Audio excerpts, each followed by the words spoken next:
Mari kita berdoa. Terima kasih Tuhan, waktu-waktu yang selalu Engkau sediakan buat kami, kesempatan-kesempatan yang selalu Engkau berikan untuk kami boleh memuji dan menyembah Engkau, untuk kami boleh merenungkan akan firman-Mu. Inilah waktu-waktu yang sangat baik yang Engkau berikan dan anugerahkan buat kami. Siapkan kami saat ini Tuhan, untuk kami boleh tetap menunjukkan hati kami kepada firman-Mu. Terima kasih Bapak, di dalam nama Tuhan Yesus. Amin. Shalom saudara-saudara. Shalom. Ya, kemarin saya itu membaca satu tulisan gitu ya. Dikatakan begini, jangan membelenggu Tuhan. Saya merenungkan, jangan membelenggu Tuhan. Berarti kita suka membelenggu juga ya, atau orang lain barangkali. Tapi dalam merenungkan kalimat itu, jangan membelenggu Tuhan, saya jadi teringat apa yang kemarin disampaikan oleh Indra Bombom ya. Dia tulis di dalam Efesus 5:15 ya. Perhatikanlah bagaimana kamu hidup. Kalimatnya bilang gitu. Jadi waktu saya membaca tulisan itu, saya teringat kalimat itu. Perhatikan dengan saksama bagaimana kamu hidup.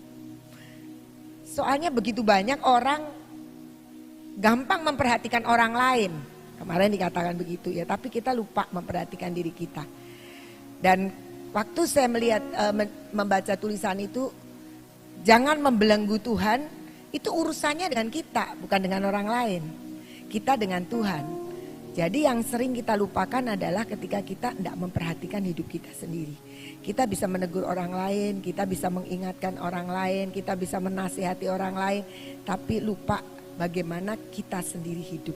Dikatakan di sini perhatikan dengan saksama, berarti dengan teliti. Hidup kita itu harus benar-benar diperhatikan bagaimana kamu hidup. Jadi menjalani kehidupan ini gimana? Dikatakan di situ jangan seperti orang bebal. Kemarin dikatakan Ibu Nani juga bilang orang bebal itu orang yang keras hati. Orang yang dikasih tahu nggak mau ngerti-ngerti gitu ya. Karena menganggapnya sudah ngerti. Tetapi bilang tetapi hiduplah sebagai orang arif. Orang yang memang menggunakan akal budi, tetapi firman Tuhan juga menuntun hidupnya. Orang arif, orang yang bisa memilih dengan teliti apa yang namanya kebenaran dan bukan kebenaran, bisa membedakan dan sebagainya. Nah, ketika saya memperhatikan dan merenungkan jangan membelenggu Tuhan. Apa artinya kita membelenggu Tuhan? Orang kalau terbelenggu itu nggak bisa ngerjain apa-apa. Dia tidak bisa bebas. Nah, sedangkan kita tahu Tuhan itu kuasa, berkuasa, sangat berkuasa. Dia bisa lakukan apa saja. Yang gampang, yang mustahil, yang tidak mungkin, yang paling susah, yang jauh dari pikiran kita dia mampu lakukan.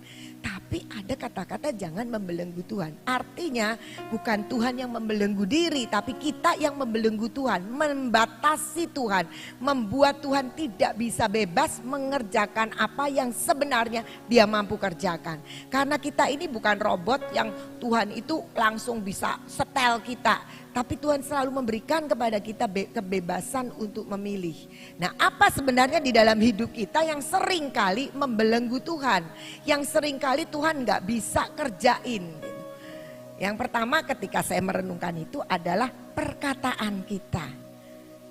Mari kita baca dari Amsal 18. Amsal 18 ayat 21.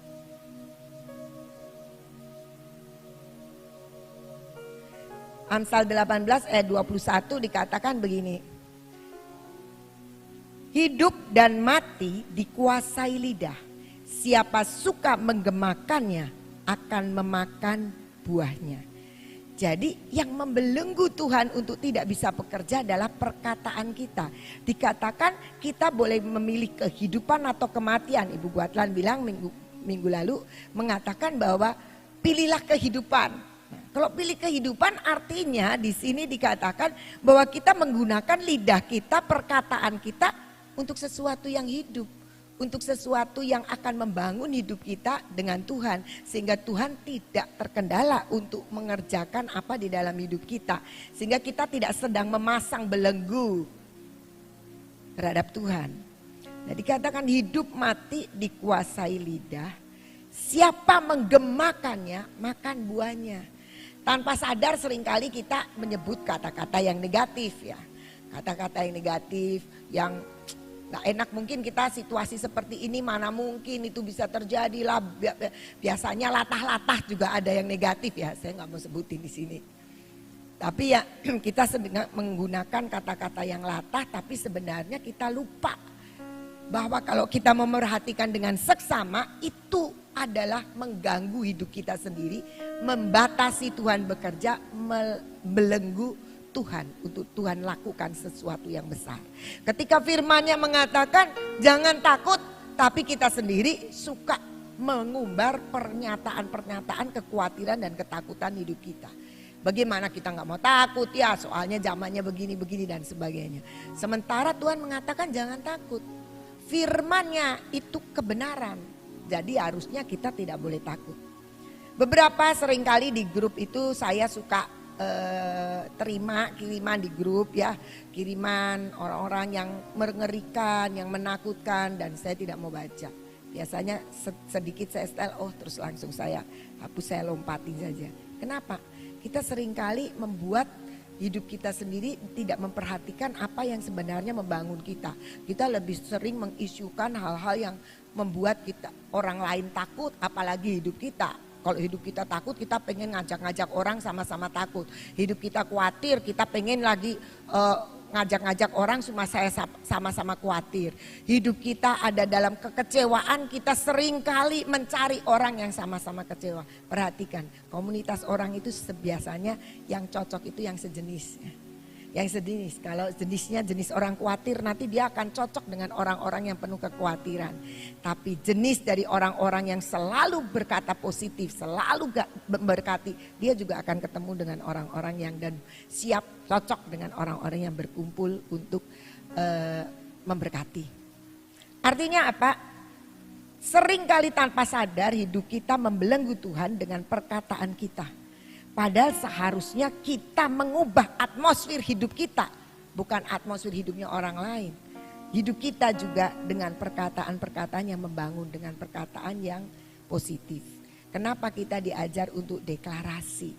Deklarasi itu sebenarnya membangun hidup kita untuk hal-hal positif selaras dengan firman Tuhan. Jadi kita perlu deklarasikan, tidak usah yang terpancing di sini. Ini sudah tiap pagi kita katakan. Tapi ada banyak firman-firman yang ditujukan kepada kita secara pribadi. Mari kita ucapkan itu sebagai declare kita, sebagai pernyataan iman kita. Jadi yang membelenggu yang pertama, yang membelenggu Tuhan sehingga dia tidak bisa bebas bekerja dalam hidup kita adalah ketika kita mendeklarasikan hal-hal yang negatif.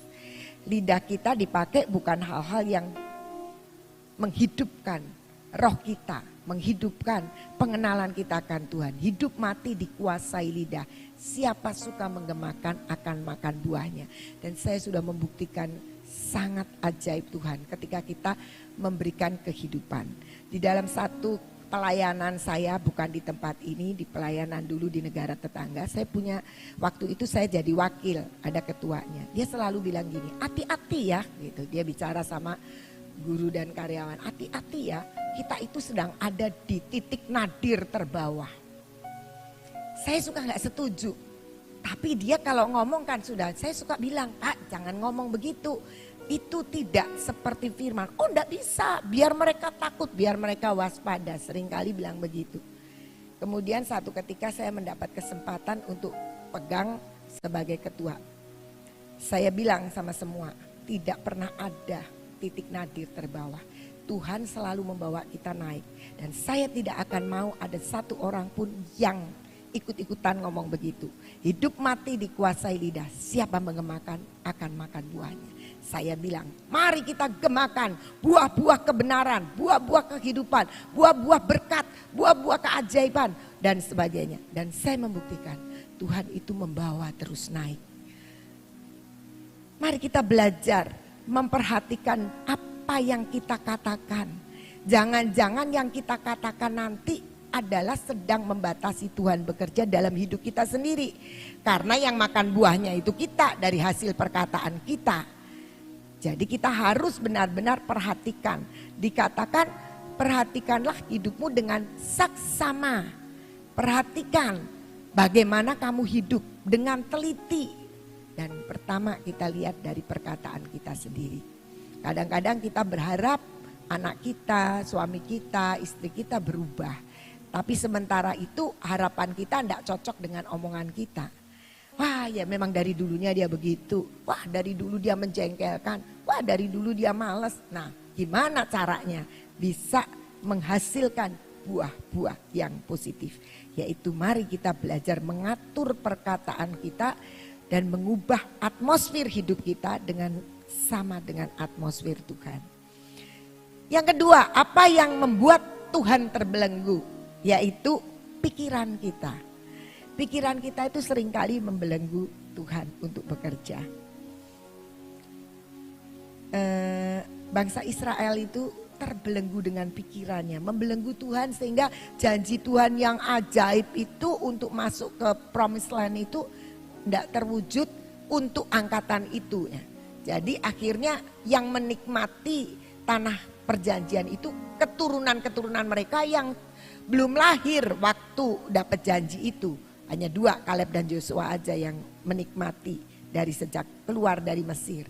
Kenapa? Karena pikiran mereka itu selalu pikiran yang tidak pas sama Tuhan. Yang akhirnya membelenggu akan kuasa Tuhan untuk dinyatakan kepada mereka. Selalu kalau mereka ngadepi masalah langsung ngomong enak di Mesir, enak di tempat yang lama. Padahal Tuhan itu bicara di dalam Yesaya 43.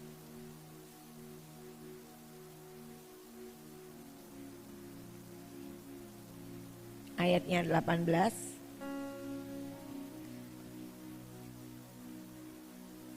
Ayat yang menjadi pesan Tuhan buat hidup saya 18 dan 19. Tapi saya mau mengingatkan pada pagi ini firman Tuhan. Janganlah ingat-ingat hal-hal yang dahulu. Dan janganlah perhatikan hal-hal yang dari zaman purbakala. Kita suka sekali bernostalgia. Apalagi nostalgia tentang hal-hal yang gak enak gitu ya. Tapi Tuhan bilang enak atau gak enak masa lalu itu gak usah menjadi titik tolak kamu berjalan bersama Tuhan. Jangan ingat hal-hal yang dahulu. Jangan perhatikan hal-hal yang dari zaman purbakala. Tuhan bilang kenapa? Karena aku hendak membuat sesuatu yang baru. Tuhan kita itu yang sangat kreatif. Dia bisa lakukan sesuatu yang baru yang katanya sekarang ini sudah tumbuh, bukankah kamu mengetahui? Jadi Tuhan itu bilang jangan suka bernostalgia dengan masa lalu karena sesuatu yang baru Tuhan sediakan. Bukankah kita ini baru saja dilantik jadi generasi terdahsyat? Kalau namanya terdahsyat itu belum ada yang lebih dahsyat dari kita itu. Jadi yang lalu-lalu itu kita juga kurang dahsyat. Walaupun sudah dahsyat. Tuhan bilang sekarang kamu generasi yang terdahsyat. Yang paling the most powerful generation. Ya. Jadi gak pernah ada lagi. Terus kita mau berpijak kepada yang lama. Enggak, Tuhan bilang jangan ingat-ingat. Walaupun itu mujizat Tuhan. Itu bisa cuma menguatkan iman kita. Tapi enggak boleh menjadi sandaran kita. Karena sekalipun itu mujizat Tuhan, Tuhan mau bilang bikin lebih lagi dari apa yang sudah pernah dia lakukan. Dan itu kita perlu percayai. Dari mana itu kita seringkali membatasi Tuhan? Pikiran. Ingat-ingat yang dulu. Tuhan tuh pernah ya buat keajaiban begini. Ya dulu Tuhan bilang sekarang aku bikin yang lebih lagi. Yang lebih lagi. Jadi artinya pikiran kita tidak boleh diperbudak dengan pikiran yang lama. Kenapa bangsa Israel itu gagal masuk ke tanah perjanjian? Karena pikirannya ingat aja waktu makan bawang prei, mau makan apalah di sana. Padahal mereka nggak tahu hidup mereka itu ada dalam perbudakan. Ketika mereka mengalami bertemu dengan satu persoalan kurang air dan sebagainya. Sebegitu mereka udah lihat 10 tulah sudah terjadi di depan mata mereka. Tapi mereka masih ingat-ingat yang dulu aja. Ngeliat bisa makan bawang prei. Nggak tahu Tuhan bisa bikin daging juga. Kalau kita lihat ya bangsa Israel di tanah perjanjian itu. Saya sering mikir ya. Ajaibnya luar biasa tapi kenapa ya. Yang ajaib itu tidak ditangkap sebagai sesuatu yang menyatakan Tuhan itu luar biasa. Kok mereka bisa grundel gitu ya. Bisa ngedumel gitu. Sedangkan saya cuma mikir, ini cerita-cerita ya. Bangsa Israel keluar dari tanah Mesir, ada yang 2 tahun, ada yang 3 tahun, ada yang 4 tahun, 5 tahun ya kan. Saya mikir kalau mereka jalan 40 tahun dikatakan tidak ada yang rusak, tidak ada. Memang betul, mungkin sendal nggak ada yang rusak. Tapi kalau pertumbuhan kan berbeda. Anak kecil ukuran sepatunya misalnya sendalnya tadinya 34. Waktu dia jalan bertahun-tahun kan lama-lama bisa 37, 38. Apa tuker-tukeran? Cari tuker yang cocok. Kayaknya kerjaannya tiap hari bisa ribut terus kalau cuma tuker-tukeran kan. Baju juga dipakai. Nggak tahu deh, berat badan akan tambah, tinggi badan pasti bertambah. Ya. Tapi kan pasti berubah. Tapi kok Tuhan bilang nggak akan rusak. Berarti pakaiannya ngikuti dong. Bukankah itu ajaib? Bukankah itu sesuatu yang sebenarnya tidak membuat mereka itu ingat yang lalu. Tapi lihat keajaiban. Makanya Tuhan bilang perhatikan hidupmu dengan seksama. Ini hidup kita ini didandani Tuhan dengan keajaiban yang luar biasa. Tapi pikiran kita seringkali kita mau kembalinya ke masa lalu. Dan Tuhan bilang pikiranmu itu yang merusak sebab kamu diperbudak dengan masa lalu terus. Dan kamu tidak akan pernah masuk ke promised land kalau kamu masih pikiran yang dulu-dulu. Padahal di padang gurun pun Tuhan kasih keajaiban yang luar biasa. Bukan cuma sekedar kebutuhan air, bukan cuma sekedar kebutuhan makanan, kepengen daging dapat daging, itu pun sudah ajaib. Tapi yang saya renungkan itu yang lebih ajaib lagi itu gimana ya? Sendal dari dia keluar mungkin umur 5 tahun. Terus 40 tahun lagi masuk kan sudah 45 tahun ya. Sendalnya nggak rusak, tapi kan bukan soal rusak, soal cukup apa tidak. Karena dia bertumbuh dan kalau Tuhan mengatakan tidak akan rusak dan tetap bisa dipakai itu pasti itu sendalnya bertumbuh juga. Itu kan ajaib sekali. Pikiran kita jangan sampai membatasi Tuhan untuk berkarya. Karena Tuhan kita adalah Tuhan yang tidak bisa dibatasi oleh apapun kecuali dibatasi oleh kita. Sekali lagi dengan iman kan. Iman itu sebenarnya melepaskan kesempatan Tuhan untuk bergerak. Karena itu mari kita belajar untuk seperti di dalam Kolose 3. Kolose 3 ayatnya yang kedua. Pikirkanlah perkara yang di atas bukan yang di bumi.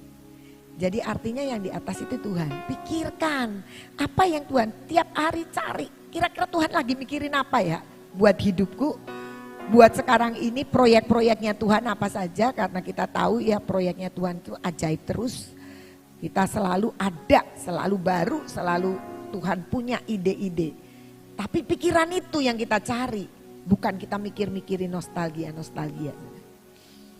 Beberapa waktu ini grup SMP saya ngirimin foto-foto lagi SMP kelas 1, kelas 2, kelas 3. Tapi herannya saya cari di situ pas nggak ada saya semua. Jadi ada teman saya punya sahabat ada. Ini kan pernah sekelas sama saya, tapi di foto dia ada kok saya nggak ada. Sampai saya tuh pikir apa saya tuh lupa dengan wajah saya sendiri lagi SMP ya. Tapi dicari nggak ada. Besoknya dikirimin lagi yang kelas 2, kelas 3 banyak yang 3E, 1D pokoknya ada. Ada di tempat saya tapi heran saya nggak ada. Rupanya Tuhan nggak kepingin saya ngeliat-ngeliat yang lama-lama begitu. Dan kita harus pikirkan sesuatu perkara yang di atas. Yang di atas ini Tuhan selalu memberikan pikiran-pikiran yang terus akan memperbaharui kita. Sehingga apa yang tidak layak dibersihkan dari pikiran kita. Sehingga kita bisa melihat apa yang Tuhan kerjakan, yang Tuhan mau kerjakan karena Tuhan itu mau dengan luar biasa mengerjakan di dalam diri kita. Sehingga kita tidak membelenggu akan Dia. Yang ketiga dalam perenungan saya ini, selain perkataan, pikiran, kemudian kita sekarang ini kan sikap. Dalam firman yang disampaikan Ibu Nani dikatakan ada 3 sikap seorang generasi terdahsyat itu. Apa yaitu kita intim, kita melekat, yang terakhir adalah kita berjalan di dalam tracknya Tuhan. Dan itu yang harus, supaya kita tidak membelenggu Tuhan, kita harus ada di dalam tracknya. Seringkali kita keluar dari apa yang jalur yang Tuhan tunjukkan di situ. Nah kalau kita ada di dalam tracknya Tuhan, itu kita akan terus mengalami semua pekerjaan Tuhan, karya Tuhan yang ajaib. Kita akan baca dari Mazmur 119.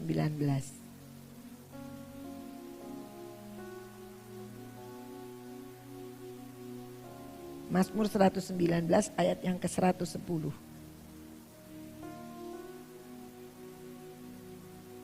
Orang-orang fasik telah memasang jerat terhadap aku, tetapi aku tidak sesat dari titah-titahmu.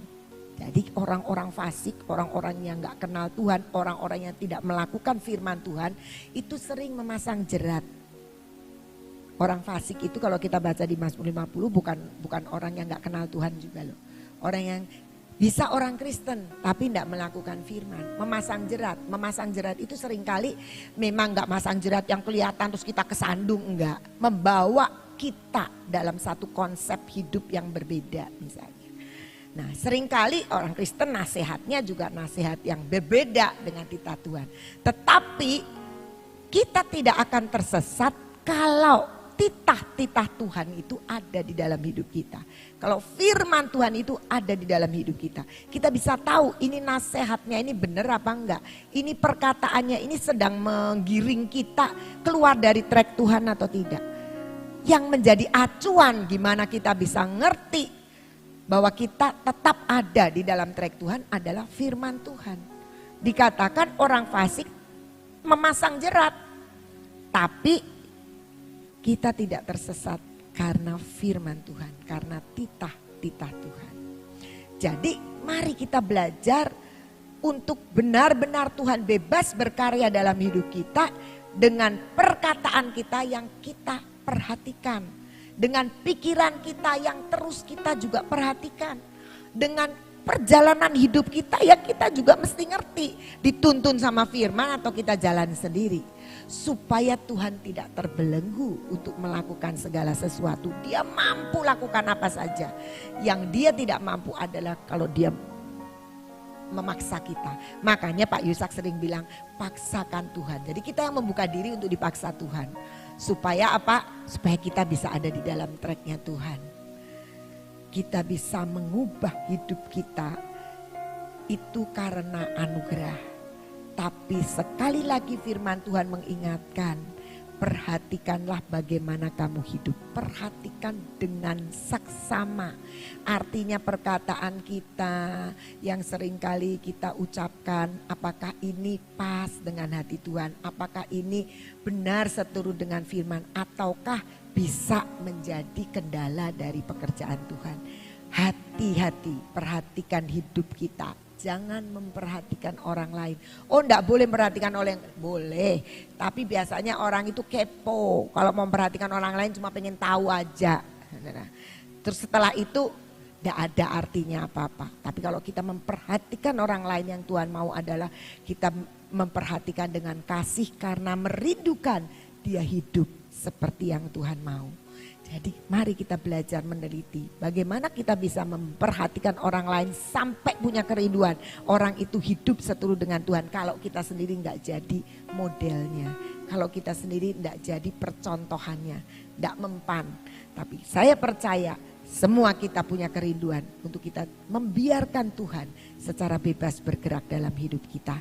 Kita ubah atmosfer hidup kita dengan perkataan yang benar, dengan pikiran yang benar, dengan sikap dan tingkah laku yang berkenan di hati Tuhan. Karena firman-Nya akan menuntun kita.